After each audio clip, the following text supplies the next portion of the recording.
Como estamos grabando, de aquí en adelante voy a grabar esta clase, esto mismo lo voy a cortar y lo voy a subir a la plataforma para que también la tengan de respaldo, ¿ya? Ya, Posiblemente ahora como dato para cuando julio, que se vienen como las vacaciones de invierno de algunos colegios, ahí voy a estar subiendo cápsulas, como la clase grabada por tiempo, pero ahí les voy a estar avisando más adelante. Ahora sí.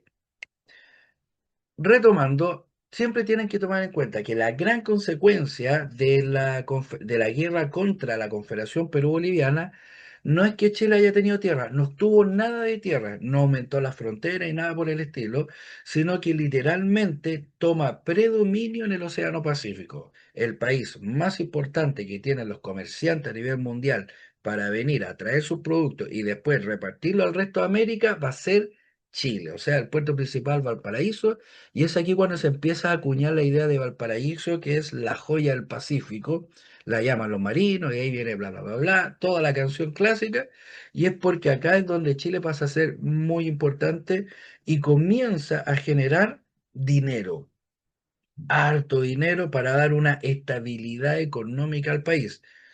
Es por eso que este periodo me genera una estabilidad económica en Chile. Y aquí ya tenemos, por ejemplo, el resumen de este periodo. República Conservadora, 1831-1861. Tiene solamente tres presidentes que duraron 10 años cada uno. José Joaquín Prieto, Manuel Bulnes y Manuel Montt, en este caso. Tenemos, primero, la gracia de la República Conservadora es que todo el desorden que había en el periodo anterior desaparece porque ahora ya va a estar estructurado con un ministerio, en este caso donde vamos a tener el poder ejecutivo liderado por el presidente, el poder legislativo eh, liderado por la Cámara y el Poder Judicial, obviamente, por la Corte Suprema. Vamos a tener ya una constitución extremadamente fuerte, que es la constitución de 1833, donde se va a consolidar la organización de la nación. Vamos a tener un modelo político autoritario, o sea, era una constitución fuerte, donde el presidente de la República tenía mucho poder, y acabar con la crisis interna. Por ende, se lograba esto. Ahora, tenemos que tomar en cuenta que esta constitución, la de 1833, es una de las más largas en vigencia de nuestra historia. Las más largas se han aplicado en la historia de Chile son tres constituciones. La primera, 1833, constitución conservadora, y esta va a durar hasta que se crea la constitución de 1925, constitución presidencialista. Y esta va a durar hasta que se crea la constitución del 80, constitución ¿cómo se llama? Constitución, es que le dicen la que vulgarmente la escribió constitución, Pinochet. exacto, la constitución de Pinochet, que sería la constitución neoliberal, que está enfocada en la economía. Por ende, clásica pregunta de prueba, siempre va a estar por ahí dando vuelta, ¿cuáles son las constituciones con mayor vigencia en nuestro país? Siempre ténganlo por ahí en mente. Constitución 1833, 1925 y la Constitución del 80 que nos rige hasta el día de hoy. Siempre van a hacer esa clásica pregunta por ahí dando vuelta. Ahora, dentro de este proyecto conservador, logró, como ya sabemos, estabilizar la economía. Tenemos que redujo el gasto público, generó un nuevo sistema tributario, me hace crecer la minería en 1830 al 1840, con los piques de plata de Chanalcillo, aumento de la industria nacional. De hecho, se empieza a generar lo que es la industria metalúrgica y la industria cervecera, que es muy antigua en nuestro país, la industria cervecera junto con la de las cecinas. Tenemos que la sociedad de la post-independencia va a estar ligada siempre al campo, por ende el 80% de la población va a vivir en el campo. Los sectores criollos van a asumir todos los cargos públicos religiosos que antes eran de los españoles, ahora sectores criollos, y comienza una insípida sociedad de clases. Aquí, en este periodo, vamos a tener que nuestro país se va a expandir hacia el Estrecho Magallanes en 1843, con la colonización alemana en 1846, también se va a expandir a la zona austral, y después vamos a tener en 1849 que se funda Punta Arenas. Punta Arenas y la toma de lo que es Tierra del Fuego para Chile es importante, no por tener más territorio, sino que literalmente ganarle el quien vive a los ingleses y a los franceses, ya que ellos estaban cada vez tirando banderitas más al sur porque se querían hacer dueños del paso del Océano Atlántico al Pacífico. Chile se le adelantó, fundó Punta Arenas, tiró bandera, colonizó la zona y ingleses y franceses ya no pudieron entrar y Chile se queda con el paso del Océano Pacífico al Atlántico y así viceversa. Y los logros de este periodo vamos a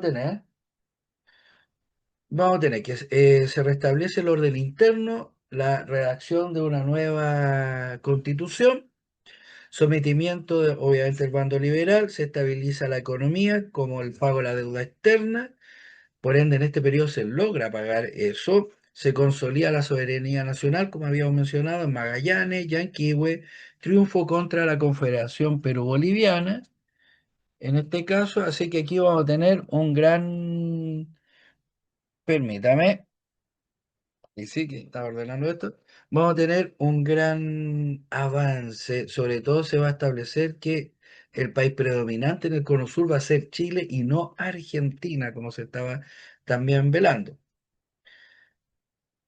Veamos, esta es una pregunta para ejercitar antes de pasar a lo que es, ¿cómo se llama? El proyecto liberal. A todo esto voy a estar subiendo ya unas dos, posiblemente tres tests para ir practicando. Ya se lo subí a un par de cursos, se lo voy a subir hoy día a ustedes para que vayan practicando la materia que hemos visto. Cada test o cada prueba, si quisiéramos llamarlo como prueba, tiene 10 preguntas cada una, de alternativas todas. No tiene tiempo límite, lo voy a estar subiendo a la plataforma del instituto. Ahí va a estar especificado como pruebas, curso número 13. Ahí ustedes van a entrar y van a estar los links separados. Cada prueba va a tener, por ejemplo, de periodo de independencia, un link, periodo conservador, otro link y así, para ir practicando ya lo que hemos estado viendo, para que estén revisando eso. Eso lo voy a subir posiblemente terminando la clase hoy día. Ahora, preguntas para ejercitar. Aquí tenemos una. Posiblemente esta misma pregunta también va a estar dentro de uno de esos test. La independencia de Chile se produjo por una serie de factores, tanto externos como internos. A continuación hay que reconocer cuál de los siguientes constituye un factor interno de nuestro país. Recordad que teníamos dos factores o dos causas de independencia, externa e interna. Las causas externas apelan a que son las causas que afectan a todo el continente, en este caso, a todo el continente hispanohablante, y las causas internas son las que afectan íntimamente a Chile. Por ende, las causas externas son las que se podrían decir las causas generales. Así solamente para decir, encarcelamiento del rey, el movimiento de la Ilustración, la independencia de Francia y de Estados Unidos. Las demás son todas causas internas, prácticamente se las soplé. Por consecuencia, la invención, uno, la invasión de Napoleón a España. Dos, el deseo de los criollos de hacerse cargo de los asuntos de su pueblo y de su territorio. Tres, la independencia de Estados Unidos. Solo la uno, solo la dos, uno y dos, o uno y tres. Aquí, ¿cuál es la pista? Es la palabra, el cursor que se me perdió, aquí está. Factores internos. ¿Cuál es el de estas tres el factor interno? ¿Y cómo lo sacamos por deducción? ¿Cuál es que solamente leyéndola, así si es que no conocemos la respuesta, cuál es que solamente leyéndola podemos deducir que es un factor interno? De hecho, aquí alguien ya me marcó, sería la invasión de Napoleón a España, el deseo de los criollos de hacerse cargo de sus asuntos, perdón, de los asuntos de su pueblo y de su territorio, y tres, la independencia de Estados Unidos. Y como ya alguien aquí ya me hizo una X correctamente, la correcta es la 2.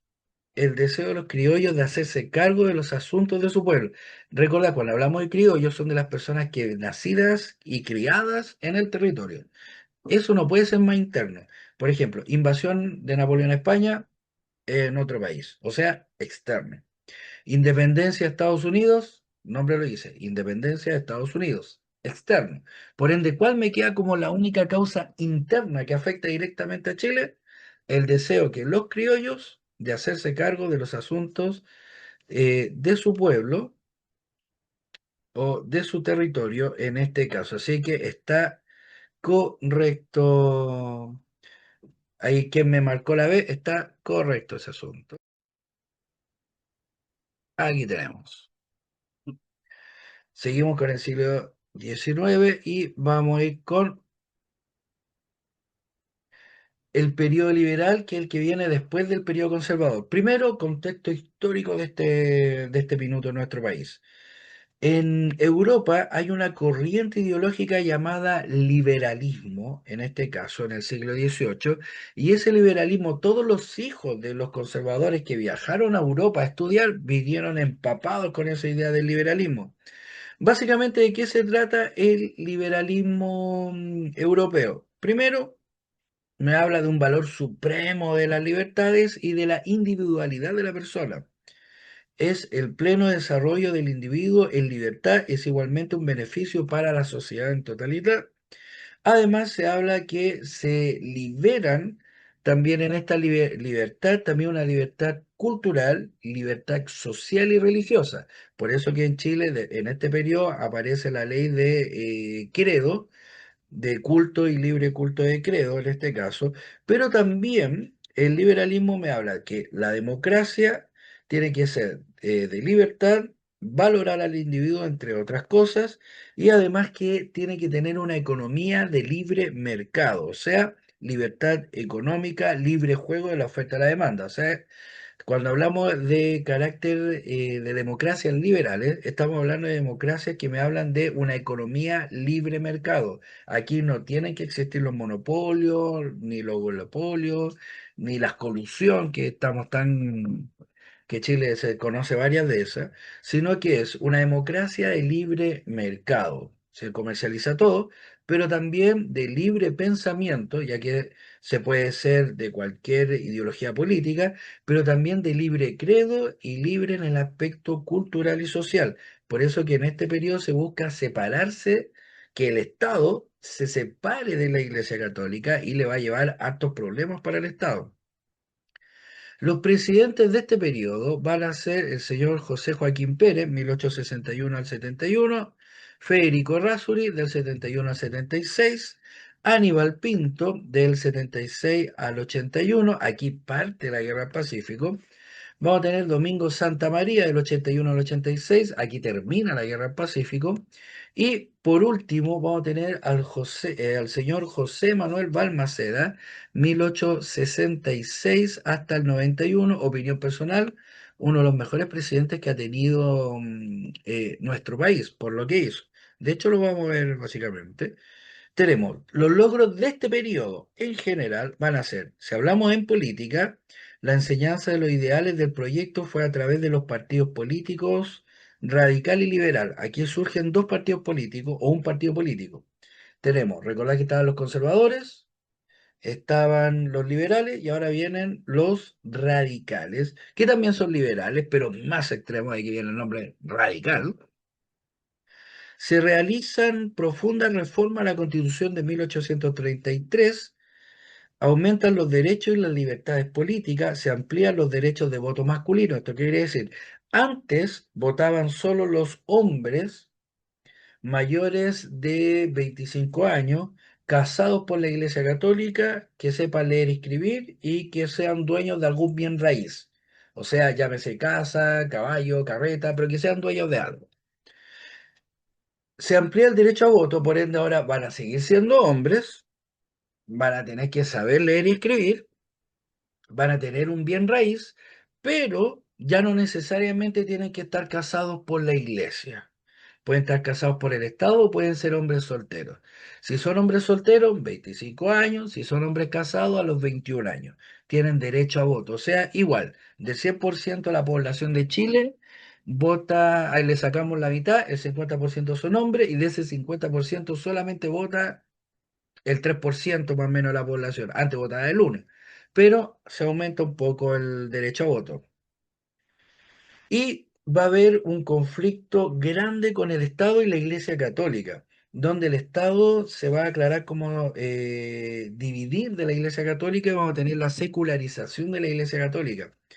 De hecho, solamente como un dato freak, un dato curioso, cuando llega el proyecto liberal y cuando Chile asume José Joaquín Pérez, 1861, como en mediado de su mandato, 1863, 64, por ahí no me acuerdo muy bien, se logra separar al Estado de la Iglesia y la Iglesia la dejan de lado.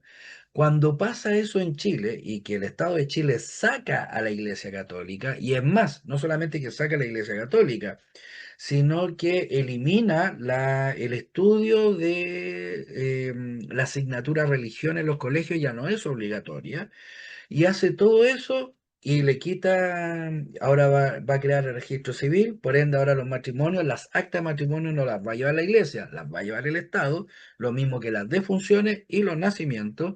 Todo ese poder que lo tenía la iglesia, el Estado se lo quita, ahora pasa a ser del Estado, y lo que me va a provocar que la iglesia católica o el papado en Roma le declare la guerra a Chile. Literalmente, Roma declaró la guerra a Chile.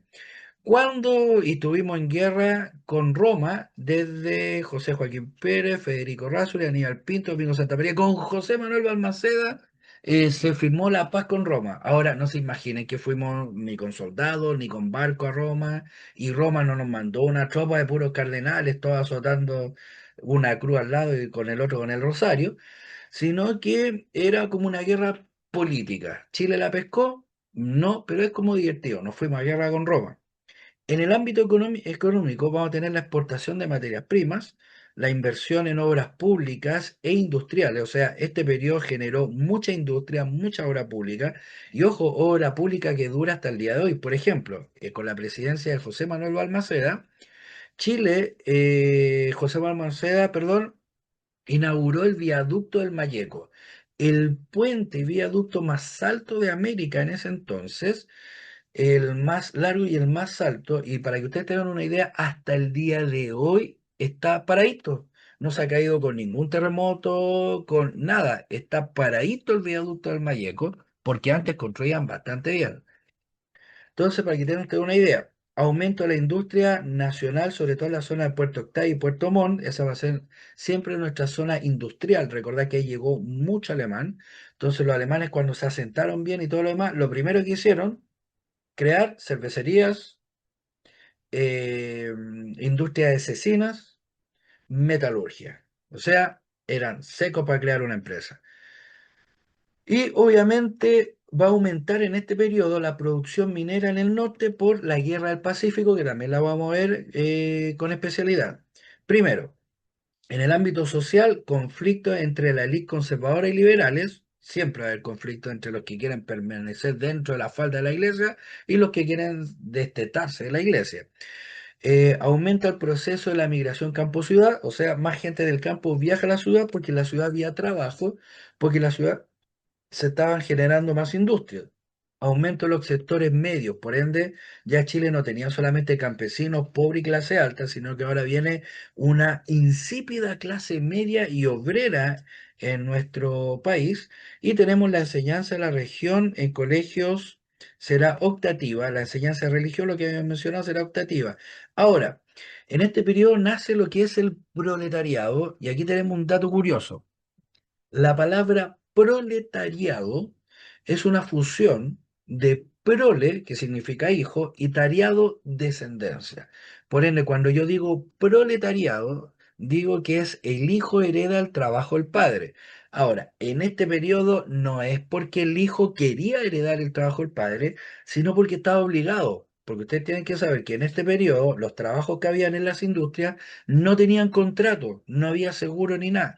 Por ende, si el padre se enfermaba y no iba a trabajar un día, perdía su trabajo. Para que ustedes tengan una idea, se abría la fábrica, imaginemos lunes, se abrió la fábrica en la mañana, a las 7 de la mañana, y tengo una fila de compadres. Y digo, ya necesito 100 hombres para trabajar. Nombre, Juan, vamos a anotarnos Juan, Pedro, Luis, Martín, Carlito, y así.